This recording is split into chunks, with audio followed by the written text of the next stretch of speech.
Hi hello வணக்கம் and welcome to Nirmala's recipes. இன்றைக்கி நம்ம சேனலில் 2 விதமான சிம்பிளான கொழுக்கட்டை ரெசிபி எப்படி பண்ணலான்றதை பார்க்கலாம். வாங்க வீடியோக்குள்ளே போகலாம். இன்றைக்கி கொழுக்கட்டை செய்கிறதுக்காக நான் ஒரு பேன் எடுத்திருக்கேன். பேன் ஹீட் ஆனதும் 1 கப் அளவுக்கு பச்சரிசி மாவு, இது வந்து கடையில் வாங்குகிற பச்சரிசி மாவு தான் நான் யூஸ் பண்ணியிருக்கேன். கொழுக்கட்டை மாவு தான். நீங்கள் இடியாப்ப மாவு இல்லைனா வீட்டில் நம்ம அரைச்சி வச்சுருக்கிற மாவு எதுனாலுமே நீங்கள் யூஸ் பண்ணிக்கலாம். கொஞ்சமாக வறுத்துக்கணும் முதல்ல, அதுதான் முக்கியம்.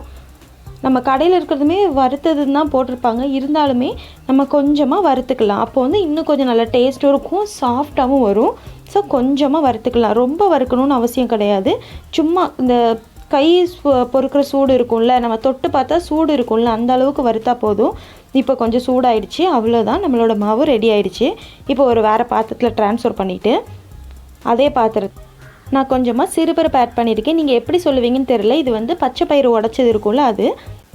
இதை வந்து கொஞ்சம் வாசம் வர்ற அளவுக்கு வறுத்தா போதும். இது வந்து சாப்பிடும்போது சின்ன சின்னதாக கடிப்படும், அதனால் சாப்பிட்றதுக்கு ரொம்ப நல்லா இருக்கும். இப்போ வந்து வாசம் வர அளவுக்கு வறுத்தா போதும். இப்போ நல்லா வாசம் வந்துடுச்சு. இப்போ நம்ம வந்து வேறு பாத்திரத்தில் ட்ரான்ஸ்ஃபர் பண்ணிடலாம். இப்போ வேறு ஒரு பாத்திரம் எடுத்துகிட்டு நம்ம தண்ணி ஆட் பண்ணிக்கலாம். 1 கப்பு மாவுக்கு வந்து 1.5 கப் அளவுக்கு தண்ணி. உங்களுக்கு வந்து 1.5 கப் அளவு கரெக்டாக தான் இருக்கும். நீங்கள் 1.25 கப் அளவுக்கு தண்ணி ஊற்றிக்கோங்க. தேவைன்னா கொஞ்சமாக சுடு தண்ணி ஆட் பண்ணிக்கலாம். சரியா? இப்போ நான் 1.5 கப் தான் கரெக்டாக ஆட் பண்ணியிருக்கேன். என் மாவுக்கு கரெக்டாக இருக்கும் 1.5 கப்பு. இப்போ இது கொஞ்சம் நல்லா கொதித்து வரட்டும். இப்போ இது கூட 3/4 கப் அளவுக்கு கொஞ்சம் தண்ணி சூடாயிடுச்சு. இப்போ பார்த்தாலே தெரியும், கொஞ்சம் பபுளாக வந்துடுச்சு. இப்போ வந்து 3/4 கப் அளவுக்கு நான் வந்து வெல்லம் ஆட் பண்ணிக்கிறேன். உங்களுக்கு வெல்லம் ஸ்வீட் கொஞ்சம் அதிகமாக தெரிஞ்சதுன்னு நீங்கள் கொஞ்சம் கம்மி பண்ணிக்கலாம். 1/2 கப் அளவுக்கு யூஸ் பண்ணிக்கலாம். நீங்கள் இதே இதில் கருப்பட்டி, நாட்டு சக்கரை, சுகர் எதுனாலும் சேர்த்துக்கலாம். ஆனால் சுகர் சேர்த்திங்கன்னா இந்த மாதிரி பண்ண தேவையில்லை. நான் சுகர் சேர்த்து பண்ணுறது வீடியோ போட்டிருக்கேன், அதுவும் பாருங்கள். நீங்கள் வெல்லம், கருப்பட்டி இந்த மாதிரி பண்ணிங்கன்னா கண்டிப்பாக இந்த மெத்தடில் பண்ணுங்கள். சில பேரோட வெல்லம் வந்து கொஞ்சம் தூசியாக இருக்கும்னு சொல்லுவாங்க. தூசி மீன்ஸ் ஏதாவது சின்ன சின்னதாக தும்பு அந்த மாதிரிலாம் இருக்கும். அந்த மாதிரி இருந்துச்சுன்னா நீங்கள் ஃபில்டர் பண்ணி எடுத்துக்கோங்க. இது ரொம்ப நல்ல சுத்தமான வெல்லம், ஸோ எதுவுமே இருக்காது. அதனால் நான் அப்படியே போட்டுக்கிறேன். இப்போ கொஞ்சம் நல்லா வெல்லம் கரைஞ்சி வந்துடுச்சு. இந்த டைம் வந்து நான் 3 ஏலக்காய் தட்டி போட்டுக்கிறேன். ஏலக்காய் பொடி கூட ஆட் பண்ணலாம், பட் ஆனால் ரொம்ப ஃப்ளேவர் இருந்த மாதிரி இருக்கும் ஏலக்காய் பொடி போடும் போச்சில். அதனால் நான் தட்டி போட்டுக்கிறேன். உங்களுக்கு நல்ல ஏலக்காய் ஃப்ளேவர் பிடிச்சிருந்ததுன்னா பொடி பண்ணி கூட நீங்கள் ஆட் பண்ணிக்கலாம். அது மாதிரி கொஞ்சமாக சுக்கு இருந்தாலும் ஆட் பண்ணலாம். சுக்கு வந்துட்டு நல்ல மனம் கொடுக்கும். லைட்டாக ஒரு சின்னதாக ஒரு காரத்தன்மை இருக்கும், நல்லாயிருக்கும் சாப்பிட்றதுக்கு. இருந்தால் ஆட் பண்ணிக்கோங்க, இல்லைன்னா வேண்டாம். இப்போ வந்து நம்ம வறுத்து எடுத்து வச்ச மாவை நான் இது கூட ஆட் பண்ணிட்டேன். ஆட் பண்ணிட்டு நம்ம நல்லா கிளறி எடுத்துக்கலாம். கொஞ்சம் தண்ணியாக இருந்த மாதிரி தெரியும், ஆனால் இல்லை, கரெக்டான பதத்துக்கு வரும். நல்லா சாஃப்டாக இருக்கும். நீங்கள் கண்டிப்பாக இந்த மாதிரி ட்ரை பண்ணுங்கள். இப்போ எல்லா மாவையும் சேர்த்து நல்லா கலந்து எடுத்துக்கலாம். இது ஃபஸ்ட்டு இப்போ நம்ம வந்து கரண்டி வச்சு யூஸ் பண்ணுறோம். ரொம்ப சூடாக இருக்கும்ல, அதனால் கரண்டி வச்சு யூஸ் பண்ணுறோம். கொஞ்சம் இதை ஆறுனதுக்கப்புறம் நம்ம கையை வச்சு நல்லா பிசைஞ்சு எடுத்துக்கலாம். இப்போது அந்த மாவை வந்து கொஞ்சம் அந்த சூடு தண்ணிக்குள்ளே நம்ம கலந்து எடுத்து தனியாக எடுத்து வச்சிடலாம். அதுக்கப்புறமா நம்ம செய்யும்போது நமக்கு வந்து கரெக்டாக இருக்கும். இப்போ அவ்வளோதான், நம்மளோட மாவு வந்து ரெடி ஆகிடுச்சு. இப்போ இதை ஓரமாக வச்சிடலாம். இப்போ வந்து நம்ம வந்து சுகர் சேர்த்து பண்ணுறதுக்காக கொஞ்சமாக தண்ணி நான் சூடு பண்ணியிருக்கேன். கொஞ்சம் நல்லா தண்ணி கொதிக்கணும், நல்லா சூடாக இருக்கணும், அப்போ தான் நல்லாயிருக்கும். தண்ணி சூடு பண்ணிக்கலாம்.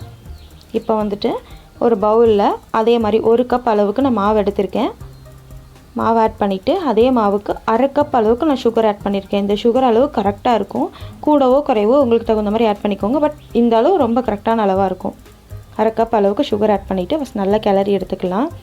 இப்போ வந்து இந்த தண்ணி கூட நான் 2 உப்புக்கல் போட்டிருந்தேன், பட் நான் அதை காமிக்கலை. 2-3 உப்புக்கல் மட்டும் போட்டுக்குவாங்க. ஓகே. இப்போ வந்து நல்லா சூடாக தண்ணியை வச்சு நல்லா கிளறி எடுத்துக்கலாம்.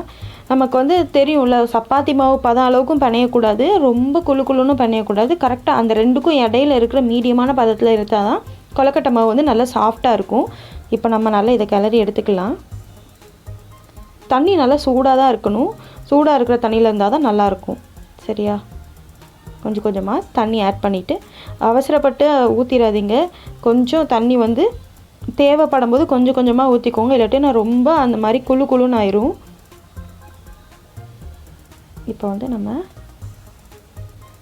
நல்லா கிளறி எடுத்துக்கலாம். நான் இன்றைக்கி வந்து மோல்டுலையும் உங்களுக்கு செஞ்சு காமிக்க போகிறேன், பிடி கொழுக்கட்டையும் செஞ்சு காமிக்க போகிறேன். இப்போ கொஞ்சமாக நம்ம மாவு ரெடி ஆகிடுச்சு. கொஞ்சமாக வந்து கையில் நெய் தடவிருக்கேன். நெய் தடவிட்டு நம்ம வந்து கொழுக்கட்டை பிடிச்சிடலாம். இது சும்மா இப்படி பண்ணிவிட்டு இப்படி ப்ரெஸ் பண்ணாலே வந்துடும், அவ்வளோதான். இங்கே பாருங்கள், ரொம்ப சிம்பிள் தான் இது பண்ணுறதுக்கு. இப்போ மோல்டில் பண்ணலாம். மோல்டில் கொஞ்சமாக நெய் தடவிட்டு கொஞ்சமாக மாவு வச்சுட்டு அவ்வளோதான் மூடிட்டு வெளியே கொஞ்சம் எக்ஸ்ட்ராஸ் வரும். நல்லா நம்ம ப்ரெஸ் பண்ணோன்னா அந்த எக்ஸ்ட்ராஸ் இருக்கிறது எல்லாமே நம்ம எடுத்துடலாம். எடுத்துட்டு அவ்வளோதான். ஓப்பன் பண்ணி பார்த்தா அதே அச்சு அளவுக்கு நம்மளோட கொழுக்கட்டை ரெடி ஆயிரும்.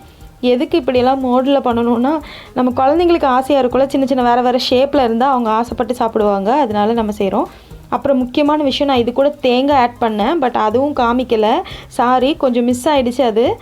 இது கூட வந்து தேங்காயும் கொஞ்சம் 2 ஏலக்காவும் மிக்சியில் அரைச்சி போட்டிருந்தேன். எனக்கு துருவ தெரியாது, எனக்கு தேங்காய் அந்த அளவுக்கு வராது. அதனால் நான் மிக்சியில் அரைச்சி போட்டிருந்தேன். உங்களுக்கு துருவ முடிஞ்சிச்சுன்னா துருவி ஆட் பண்ணிக்கோங்க. ஓகேவா? இப்போ வந்து நெக்ஸ்ட் மோல்டு.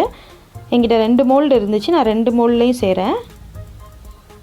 நல்லா இது பண்ணிவிட்டு ஃபுல்லாக நல்லா ப்ரெஸ் பண்ணி வச்சுக்கணும். அப்போ தான் கரெக்டான அளவுக்கு ஷேப்பில் வரும். இப்போ வெளியே இருக்கிற எக்ஸ்ட்ராஸ் எல்லாம் எடுத்தால் தான் கரெக்டான ஷேப்பில் இருக்கும். ஓகேவா? இப்போது எடுத்தாச்சு. அவ்வளோதான், நம்மளோட செகண்ட் மோல்டில் செஞ்ச கொழுக்கட்டை ரெடி ஆகிடுச்சு. இங்கே பக்கத்துலேயே எங்கள் பூனைக்குட்டி வேறு படுத்தே இருக்குது, எப்போ செய்வா எப்போ தருவான்னு சொல்லிட்டு. ஓகே, இப்போது ரெடி ஆகிடுச்சு. நான் வந்து மற்றது எல்லாமே ரவுண்ட் ஷேப்பு ஒவ்வொரு ஷேப்லேயும் செஞ்சுருக்கேன். இப்போ அடுத்தது நம்ம ஃபஸ்ட்டு செஞ்சோம்ல வெல்லம் சேர்த்து, அது கூட சிறுபருப்பு ஆட் பண்ணிக்கிறேன். வறுத்து வச்சதை ஆட் பண்ணிவிட்டு நம்ம நல்லா பசைஞ்சு எடுத்துக்கலாம். இது வந்து ரொம்ப சாஃப்டாக இருக்கும். நான் உங்களுக்கு செஞ்சதுக்கப்புறம் காமிக்கிறேன் எப்படி இருக்குன்னு சொல்லிட்டு. கையில் லைட்டாக தான் ஒட்டும். ரொம்ப சப்பாத்தி மாவுனா ஒட்டாமல் இருக்கும்ல, இது கொஞ்சம் லைட்டாக ஒட்ட தான் செய்யும். இப்போயும் நம்ம மறுபடியும் கையில் கொஞ்சம் நெய் ஆட் பண்ணிவிட்டு நம்ம வந்து கொழுக்கட்டை செய்ய ஆரம்பிச்சிடலாம். இதுலேயுமே நான் மோல்டில் செஞ்சுருந்தேன். நீங்கள் அதில் எப்படி செஞ்சுருக்கணும் அதே மாதிரி செஞ்சுக்கோங்க. நான் அதை காமிக்கலை. நான் இதுவே டைம் வந்து ரொம்ப லென்த்தியாக போயிட்டுருக்கு. அதனால் இப்படி பிடிச்சு எடுத்துக்கலாம். நீங்கள் இதே மாதிரியே செய்யனாலும் செய்யலாம், மோல்ட்லேயும் செய்யலாம். அது உங்கள் விருப்பம் தான். இங்கே பாருங்கள், நான் எல்லாத்துலேயும் செஞ்சு வச்சுருக்கேன். செஞ்சு எடுத்து வச்சாச்சு. இப்போ ஒரு இட்லி பாத்திரத்தில் கேஸ் ஆன் பண்ணிவிட்டு இட்லி பாத்திரத்தில் தண்ணி வச்சுக்கலாம். கொஞ்சம் அது சூடாகட்டும். சூடானதுக்கப்புறமா நம்ம வந்து ஃபஸ்ட் நான் கீழே உள்ள 2யுமே ஒரே நேரத்தில் அவிச்சு எடுக்க போகிறேன். நல்லா வெந்துடும். வேகுமா வேகாதா அப்படின்றதெல்லாம் கிடையாது. இப்போ ஒவ்வொரு கொழுக்கட்டையாக ஆட் பண்ணிக்கலாம். நம்ம வச்சாச்சு. மேலே வந்து நான் அந்த ஒயிட் வச்சுருக்கேன், அதாவது சீனியில் செஞ்சுருக்கோம்ல அது வச்சுருக்கேன். வச்சுட்டு இப்போ ஒரு 10 நிமிஷம் மூடி வச்சிடலாம். 15 மினிட்ஸ் ஆகும் கரெக்டாக. இப்போ ஒரு 15 மினிட்ஸ் ஆகிடுச்சு. இப்போ நான் ஓப்பன் பண்ணி பார்த்துட்டேன். இங்கே பாருங்கள், வெந்துட்டான்னு சொல்லி நம்ம செக் பண்ணி பார்த்துக்கலாம். ஒரு கொழுக்கட்டையை லைட்டாக பிச்சு பார்த்தா இங்கே பாருங்கள் நல்லா சாஃப்டாக வெந்திருக்கு. அவ்வளோதான், ரெடி ஆகிடுச்சு. இப்போ நான் செஞ்சு வச்ச கொழுக்கட்டையை உங்களுக்கு நான் பிச்சு காமிக்கிறேன் எவ்வளோ சாஃப்டாக இருக்குன்னு சொல்லிட்டு. இங்கே பாருங்கள், அவ்வளோ சாஃப்டாக இருக்குது. இது அடுத்த நாள் ஆனால் கூட அப்படியே சாஃப்டாக இருக்கும். அந்த மேலே திக்காகாது, தோல் காஞ்சி போன மாதிரிலாம் ஆகவே ஆகாது. நல்ல சாஃப்டாக இருக்கும். குழந்தைங்களுக்கு கூட கொடுக்கலாம். இது வந்து சின்ன குழந்தைங்கலேருந்து பாட்டி வரைக்கும் யாருனாலும் சாப்பிட்லாம். ஏன்னா வாயில் வச்சோடனே அப்படியே கரைஞ்சி போகும். கண்டிப்பாக நீங்கள் ட்ரை பண்ணுங்கள் இந்த மாதிரி. அதே மாதிரி சீனியில் செஞ்ச கொழுக்கட்டையுமே ரொம்ப சாஃப்டாக தான் இருக்கும். நீங்கள் வந்து கண்டிப்பாக ட்ரை பண்ணி பார்த்துட்டு உங்களோட ஃபீட்பேக் எனக்கு கமெண்டில் சொல்லுங்கள். நீங்கள் வந்து இதில் சிறுபருப்பு ஆட் பண்ணலைன்னா கண்டிப்பாக தேங்காய் ஆட் பண்ணிக்கலாம். பட் நான் தேங்காய் ஆட் பண்ணல. எனக்கு வந்து சிறுபருப்பு சாப்பிட தான் ரொம்ப பிடிக்கும். அது கடிக்கும் போது நல்லா அப்படியே க்ரன்ச்சியாக சூப்பராக இருக்கும். அதனால் அதை ஆட் பண்ணியிருக்கேன். ஸோ உங்களோட விஷ் உங்களுக்கு என்ன வேணுமோ அதை ஆட் பண்ணிக்கோங்க. கண்டிப்பாக இதை ட்ரை பண்ணி பார்த்துட்டு உங்களோட ஃபீட்பேக் எனக்கு கமெண்டில் சொல்லுங்கள். ஓகே, நாளைக்கும் கண்டிப்பாக விநாயகர் சதுர்த்தியோட ஸ்பெஷல் வீடியோ அப்லோட் பண்ணுவேன். ஸோ மறக்காமல் அதையும் பாருங்கள். எல்லோரும் ரொம்ப சந்தோஷமாக இந்த விநாயகர் சதுர்த்தியை உங்கள் வீட்டில் செலிப்ரேட் பண்ணுங்கள். எல்லாருக்கும் விநாயகர் சதுர்த்தி நல்வாழ்த்துக்கள். அப்புறமா முக்கியமான விஷயம், நீங்கள் இன்னும் என்னோடய சேனலை சப்ஸ்கிரைப் பண்ணலைன்னா என்னோடய சேனலை சப்ஸ்கிரைப் பண்ணிக்கோங்க. கூடவே பெல் ஐக்கானையும் கிளிக் பண்ணிக்கோங்க. அப்போ தான் நான் போடுற வீடியோட நோட்டிஃபிகேஷன் வந்து உங்களுக்கு உடனே கிடைக்கும். தேங்க்யூ ஃபார் வாட்சிங்.